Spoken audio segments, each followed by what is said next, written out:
So I think a lot of people think that I'm like the super guy and Supras is like my life, but actually I really like FDs, RX7s, FD3S. That is like my car, and actually that car right there that you might have seen on my Instagram page and things like that and some videos is a wide body 2JZ swapped FD that I've owned for, man, I think it's like 15 years now. It's honestly, I've owned that car longer than any other car that I've ever owned. So that is kind of like my baby. And it came in boxes and in pieces, so I put it all together. So I know like every nut and bolt I put on that car, and I love that thing, and I'll never sell that. Everyone always asks, will you sell this car? Will you sell this car? And no, it won't be happening. It's kind of dirty. It needs to go for a drive, but yeah.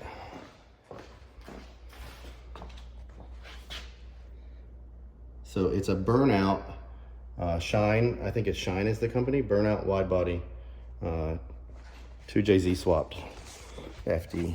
I did like all the 94 interior, and it's got CCWs on it with the gloss lip and the matte centers, which I think look killer on that car.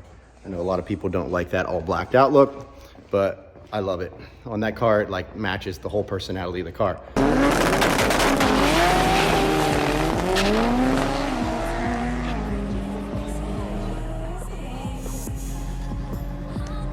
Looks like it's all Joel Grannas.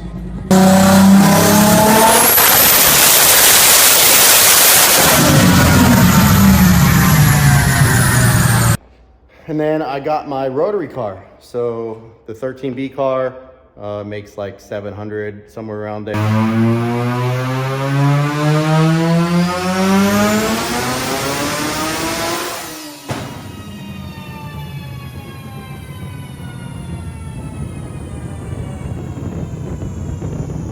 Put the T56 Magnum in it. Basically, I bought this car for R&D.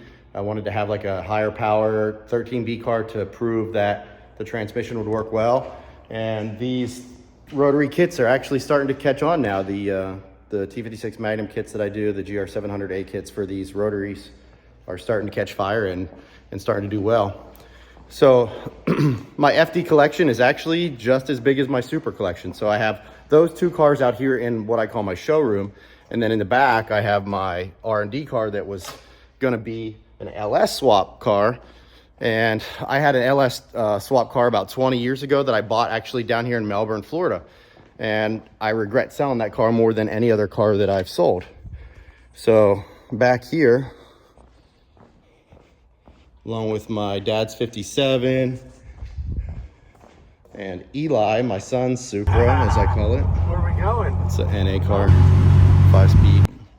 I have this roller that we've been using for R&D on the rear subframe. So you can see there's two subframes, an 8.8 rear and a 9-inch rear.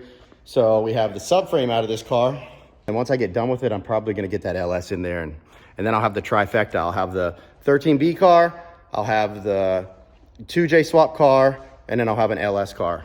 And I actually have another roller FD back behind the shop that I'm not gonna go back there and show you that one, but I have that too. So I have 4 FDs, and actually I have 4 Supras as well.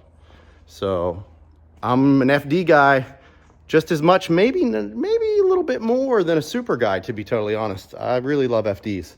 I think the style is timeless in those cars. Here is the first FD3S subframe in place, and this has the 9-inch rear mounts in the front, so this will fit a 9-inch. But this front bar basically will change based on whatever diff's going to go in the car, whether it be an 8.8 or a stock rear end. So we'll make different mounts basically for this bar to fit either rear. But this is it. All the tabs are in place. The only one I have to revise is this one here. You can see I'm missing a piece on that side, so I have to revise that tab. As soon as we have that tab revised, this one will get finish welded out, and it'll be ready to go to the first customer. Now that the design process is finished, all the tabs are worked out, all the tubes are worked out, basically all that's left is to get these tubes produced. So once they're produced and ready, we can go ahead and start actually making production units. And you can get this raw. So if you want it raw, like where you want to add stuff to it or add tabs or add little mounting brackets or whatever, you can get it raw. Or I can do powder coated black or whatever color you would want. So I'm gonna do now that this is all like set in stone and all looks good, it looks like everything's gonna be in good shape, I'm okay with doing pre-orders. So I'm gonna do a $200 pre-order spot. There'll be 12 spots open for that. And basically the sooner you get in line for the spot, the sooner you'll get the subframe. 200 bucks now, and then the remainder will be due when the subframe's ready to ship. So 200 bucks will get your name on one of these subframes. Pretty happy with how this turned out. John has done an absolute killer job on it. So this is basically just finish welding away and powder coating from being complete, other than you can see this tab right here needs some work. So I reordered that tab, and then we have to adjust this tab too. But other than that, I mean, this is it. Like, I'm very comfortable with where it's at. Everything looks good, very, very strong, gusseted it up everywhere. Man, it looks cool. I can't wait to see it powder coated. So I'm curious to see what you guys choose for your powder coating colors. If you want to match your car, or if you just want it satin black, it'll still look really good. But this is it. I'm excited for this product. Something I've wanted to do for a long time. We're also considering doing some more of these. Kind of high on my list is actually the Mark III Supra. So I've had a lot of requests for a Mark III Supra. And then I've also had requests for the S chassis stuff, so like S13, S14. So let me know what you guys need, and I will consider it if there's enough interest from you guys.